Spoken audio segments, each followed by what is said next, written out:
We talk a ton of cybersecurity, but I wanted to get another perspective. Let's go back to law enforcement and understand what the FBI is thinking about right now. Brett Leatherman joins me today. He is a senior executive with the FBI, and we get into what they're seeing, how they want to onboard you, and what resources they offer on this bonus episode of The Business of Tech. Today's episode is supported by CoreView. Your customers need your Microsoft 365 expertise, and CoreView has the only M365 management platform designed for MSPs. Manage hundreds of tenants, automate manual tasks, and monitor compliance, all while intelligently comparing to the baseline. With a no-code control approach, CoreView revolutionizes your Microsoft 365 administration. This powerful platform enables automatic reporting and remediation, ensuring optimal performance and security. The best part? You achieve this high level of service without the need for a large workforce, allowing you to focus on growing your business through efficiency. Want to know more? Visit coreview.com/MSP and find out more. Well, Brett, thanks for joining me today. Thanks for the invite. So this is going to be fun. I'm going to start really high level before we dive into some of the specifics I want to get into. But I like to get a sense from you. You know, we're talking as we're wrapping up summer 2024. Like, what are the thing that you're really tracking right now at the FBI, particularly those that are targeting SMBs? Like, what's the big trend that you're tracking right now? Yeah, well, no surprise probably to you or to your listeners, but ransomware continues to be a major issue for businesses across the country. And what we've seen that is unique about ransomware this past year in particular is the targeting by the bad actors of the underlying ecosystem that supports healthcare or energy sector or elsewhere. And the actors are trying to identify those key nodes within the ecosystem that has cascading impact on other victims because it allows them to continue to extort and shrink that window by which an organization might consider payment because they have downstream customers who are impacted by ransomware. Now, one of the things I've been tracking on the show is I also feel like we've been having a lot of stories where law enforcement's been doing a great job of pushing back. You guys have had a lot more string of victories in terms of getting to identify criminals, bring them to justice. People are starting to, face court time, face repercussions for that. What do you attribute that organization to? Like, are you guys, I don't think it's getting lucky. I think you've done something a little bit different. What shifted in the strategy that's making it more effective? Yeah, and that you hit the nail on the head there. It's the strategy, right? The FBI strategy is to impose cost on malicious cyber actors while also providing substantial assistance to victims of cybercrime. We're a law enforcement agency. We have a vested interest in providing that assistance to victims. But at the same time, imposing cost on the actors is a deterrent and also protects victims as well. So an example, going back a few months, is the disruption that the FBI conducted with our partners in the UK at the National Crime Agency against LockBit. We were able to do both a technical operation that degraded their infrastructure. We were able to get decryptor keys that we were able to push out to small and medium businesses to be able to decrypt data. And we indicted and charged a number of affiliates to include LockBit Sup, which is one of the main guys behind the LockBit ecosystem. And so that serves as a deterrent to the adversary. And we see them often, move to different variants after that. But our goal is to also arrest them when we can. And we have a number of folks that we've been able to arrest associated with different ransomware strains and ultimately bring back to the United States to face justice here. And it feels like you're getting a much better engagement with private sector in terms of the submission of information. I actually want to talk a little bit about how that works, because one of the things we often talk about this at a very high level, right? Like, have your incident response plan ready, be ready to respond, call law enforcement. But I actually want to ask a little bit more about that. If you're an MSP listening to this show and you're starting to think about that, what is that first call like? So I'm an MSP, I've been breached, I've probably identified, like, when I call the number, like, what do I have to have ready? What's that call and intake look like? Yeah, well, let me kind of show that in three different phases. First, before; second, during; third, after a breach. And so when we talked before, we want to have that relationship with you as an MSP before a breach happens. That way you're not calling an ambiguous number trying to identify during a crisis who you need to talk to within the FBI. Hopefully you've developed a relationship with your local FBI field office. We have 56 across the country. You've developed that relationship, and hopefully you're getting threat intelligence from the local field office before a breach and able to ingest that and defend your networks. Now, during a breach, well, let's actually pause at the pre then. Let's walk through here. There, is it just a matter of like calling up the local office and asking to go out for coffee? Like, how do I, when we talk about getting a relationship, what does that mean from your side? What's the expectation for of the interaction? Yeah, it is actually identifying your local field office within the state and contacting the field office and asking to speak to a cyber supervisor, asking to speak to a member of the cyber task force, and having that conversation up front, letting them know what your business model is, who your customer base is, helps inform them as to what threat actors might target you as an organization. And often there are threat feeds or threat email distros that the field office participates in that they can put you on as well. So if you don't have a local contact, certainly reach out to the field office. And you can see that at fbi.gov. You can find your local field office there. And other folks are members of the FBI's InfraGuard program, which is a public-private sector program meant for members within small to medium businesses as well.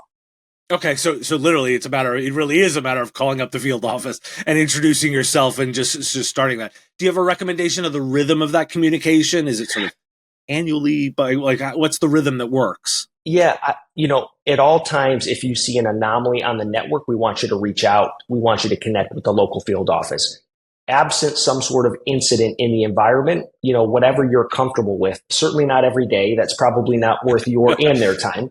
Sure. Necessarily, because there's a lot of folks in the community, but every 6 months, every year, touching base, and trying to identify if there are, external communications that the FBI is providing in that area that might help you defend your networks. Okay, now that's the pre. So move me along the chain then. So hopefully you've got that relationship established. If you don't, you do the same thing. FBI.gov, reach out to your local FBI field office. If you have any issues doing that whatsoever, there are 2 locations you can submit information during an incident. You can either go to tips.fbi.gov and enter your information in there, or the Internet Crime Complaint Center, IC3.gov, you can enter in information there. It will go to our Cyber Watch Center, and they will be able to contact the local field office to engage you. Okay, gotcha. And how organized do I need to be during this? I'm assuming that there's some prep that makes it work a little bit better, right? Hopefully you've identified in advance through an incident response plan what you should have prepared and what you're willing to share with law enforcement. And I think being intentional about what you are going to share and how you're going to communicate is important. For example, it's probably not a best practice to communicate on an impacted system because you don't want the bad guys knowing you're talking to the FBI necessarily. So out-of-band communications is important. Now, when it comes to actually talking to the FBI, part of that incident response plan should consider, do we have cyber insurance? Are we going to reach out to the cyber insurer first? Do we have inside or external counsel that we want to run this by first? Hopefully internal counsel has also weighed in previously in the incident response plan and understands what that engagement with law enforcement looks like. And do we have a third-party remediation company on retainer or that we're going to bring in as well that we want to engage with law enforcement? Because what's important to note is the FBI has 56 field offices. We also have 21 and counting cyber assistant legal attaches located in embassies around the world. So if you haven't seen the actor on your networks before and you don't know how to address it, chances are good one of those 56 field offices or those foreign partners that we engage with have seen it. So it's important for us to be able to share intelligence quickly with the teams who are helping you identify and contain and ultimately eradicate the adversary.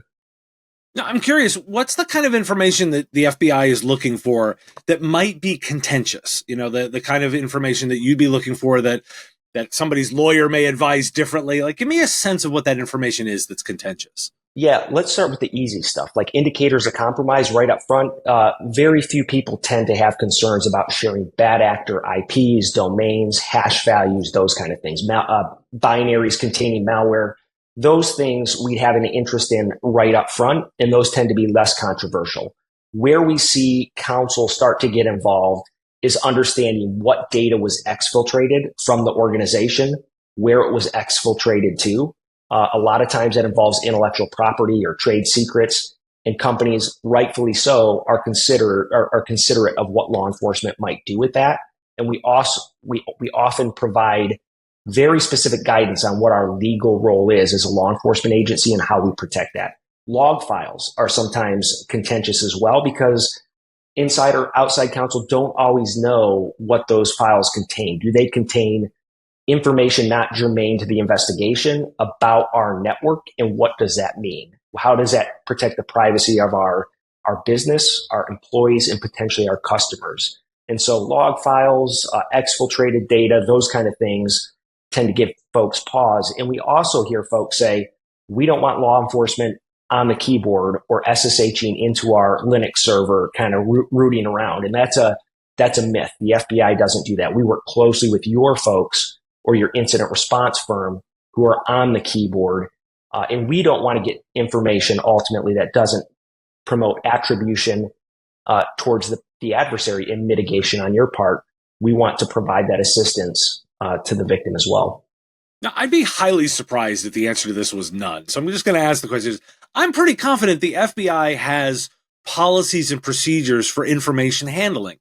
If somebody wants to understand a little bit about that so that they can think about it when they're not in crisis, like, give me a sense of what those policies are. And I would assume they're public since it's a government organization. Like, give me some guidance on how you learn more about it. Yeah. So as far as the violations of federal law, the Federal Criminal Code identifies kind of what we're looking for in pursuing actors. The Computer Fraud and Abuse Act is often what we seek charges against these actors for. And so understanding what our intent is in gathering evidence to support violations of CFAA are important. So those, 18 U.S. Code 1030, which is the Computer Fraud and Abuse Act, everybody can go on and look at that. FBI.gov within our cyber program will give you some additional information about what we're looking for, both from a relationship standpoint and what our mission is and how we accomplish that mission. And so really understanding the FBI's law enforcement authorities helps you to understand exactly how we protect your data in ways that others aren't obligated to. We are bound by the Victims' Rights Act. And as a corporation who's been compromised by a criminal or a nation state actor, we treat you as a victim, and we treat anything we gather from your organization as evidence of criminal conduct, or evidence of the adversary conducting criminal conduct for use in our investigations, and they're protected as such. Gotcha. Now, knowing that every case is always a little bit different, right, and every circumstance is a little bit different, I'm reasonably confident there's some trends and some generalities that you can make. Talk to me about sort of what happens post that initial intake. Like, kind of walk me through the process. Yeah. So once we get a call from a private sector company indicating they were breached, we try to quickly identify if it's a ransomware attack, what is the variant? Because there's intelligence we have. We have field offices who work every variant out there. And if it's a brand new variant, we will find a field office to work it. And what we do is we search our holdings for IOCs, indicators of compromise, tactics, techniques, and procedures that the adversary uses so that we can provide that to you to aid you in identification of the adversary and containment of the adversary. At the same time, our dialogue to you or your third-party incident response firm is, this is the information we would like you to hold on to, not destroy in your eradication process, but hold on to for evidence of criminal conduct. And those things can include, like we talked about before, IOCs. They can include log files. We may ask for wallet addresses of the bad actors because, as we all know, you can follow money through the blockchain, and that will give us some visibility into who the actors may be. And so there's information we will probably ask for pretty early on to help with that attribution work. But again, we're going to provide you information up front as well. And then, as you're in crisis, the FBI is over 100 years old. We're a law enforcement agency with a long history of helping people in crisis. And our job also there is to have you engage with our agents, computer scientists, intelligence analysts, and even victim specialists to help you through that crisis. Are there any particular sort of emerging technologies that you're sort of tracking, or cyber threats that you think are sort of new and emerging that people should be keeping an eye on? Well, we just announced about a month ago, we're approaching November in the elections, and we announced an operation about a month ago against a Russian-based artificial intelligence platform that was scaling disinformation campaigns. So we're all talking about artificial intelligence. That's the first campaign we saw where a state actor was leveraging artificial intelligence to scale their influence operations. So artificial intelligence is going to play a huge role on the offensive side, but also the defensive side. That's an area we're tracking.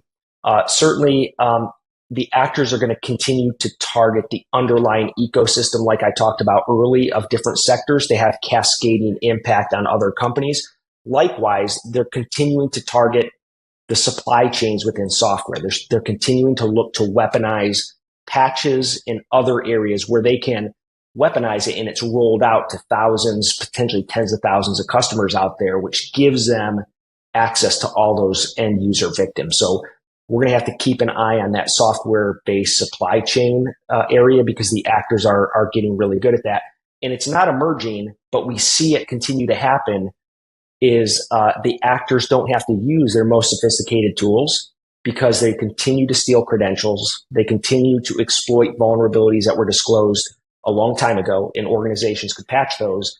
And so they're able to get into an environment relatively easy, because they don't have to use those sophisticated tools. I want to get your sense of a premise that I've been thinking about, and I want to get, because when I look at cybersecurity, and I'm a general technologist, right? And in my perfect world, I'd be using customers' money to grow their business or increase top line revenue or do better job with marketing. Like, cybersecurity is one of those areas where it's not where I want to spend my money I didn't get into technology to defend against criminals. I got into technology to do cool stuff, right? And so you look and say, okay, this is something that's necessary. And it feels like a strategy of being really good at the basics would go very far. I would be really good at making sure multi-factor authentication is enforced on all accounts. That we're leaning into things like passkeys, for physical authentication. And we do a really good job of backing up our stuff, like making sure that we could recover, and maybe we'll have downtime if we get impacted, but we could put everything back together. Am I overly naive to think that leaning into just those basics goes most of the way? You're not overly naive. And what I will say is deterrence happens in two ways, from my perspective. Deterrence happens in offensive operations, like I talked about before, where law enforcement or intelligence sources go and impose costs on an adversary. Deterrence also happens on the defensive side. Defensive deterrence is raising the general cyber hygiene of your organization so that the actors decide, this is not an entity I want to use or disclose one of my more technical tools on, so I'm going to move on to another victim who's got less cyber hygiene. And so you mentioned some of those things, right? Multi-factor authentication, using FIDO or FIDO2 compliant tokens in order to leverage encryption behind your authentication. Authentication is an important area to focus on, but also patch management. We talked about businesses are continuing to be exploited because they're either using end-of-life hardware on the perimeter, or they're not appropriately patching their hardware and software. And that means not just your endpoints, but also your clients, your laptops, your desktops, your servers, certainly your routers and everything else. You have to continue to patch.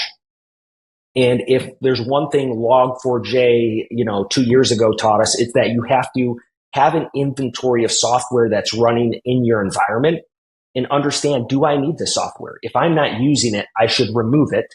And if I am using it, I should look to secure it, right? And so really understanding both the hardware and software in your environment is incredibly important. Well, Brett Leatherman is the Deputy Assistant Director for Cyber Operations and the Director of the National Cyber Investigative Joint Task Force Under Presidential Policy Directive 41, the FBI is the lead cyber threat response agency for the United States government. And in this role, Brett serves as a senior executive managing the FBI strategy to impose cost on some of the most sophisticated cyber adversaries targeting U.S. interests. Brett, what would be the one thing you want listeners to know about working with the FBI? Yeah, that the FBI is there to help. We are a law enforcement agency in your community. It doesn't cost you a dime to call us. You're already paying our salaries and your taxes. So reach out, engage us, and we are there to provide intelligence available only to law enforcement to help out. And we hope that everybody will establish that relationship with their local FBI field office. This has been great. Thanks for joining me today. Thank you so much. Looking to reach an audience of thousands of MSPs and IT service providers? Put your ad right here on the Business of Tech and be on the show that 64% of MSPs report having listened to. A recurring top 50 tech news podcast, there are affordable options for you to reach our audience, and we can support any budget. Podcast listeners are more engaged, have a higher level of brand retention, and are more willing to listen to ads here than any other avenues. Want to know more? There's information at mspradio.com/engage, including a button to book a time to talk. I'm looking forward to that discussion. The Business of Tech is written and produced by me, Dave Sobel, under ethics guidelines posted at businessof.tech. If you like the content, please make sure to hit that like button and follow or subscribe. It's free and easy and the best way to support the show and help us grow. You can also check out our Patreon, where you can join the Business of Tech community at patreon.com/MSP Radio, or buy our Why Do We Care merch at businessof.tech. Finally, if you're interested in advertising on the show, visit mspradio.com/engage. Once again, thanks for listening to me, and I will talk to you again on our next episode of the Business of Tech. Part of the MSP Radio Network.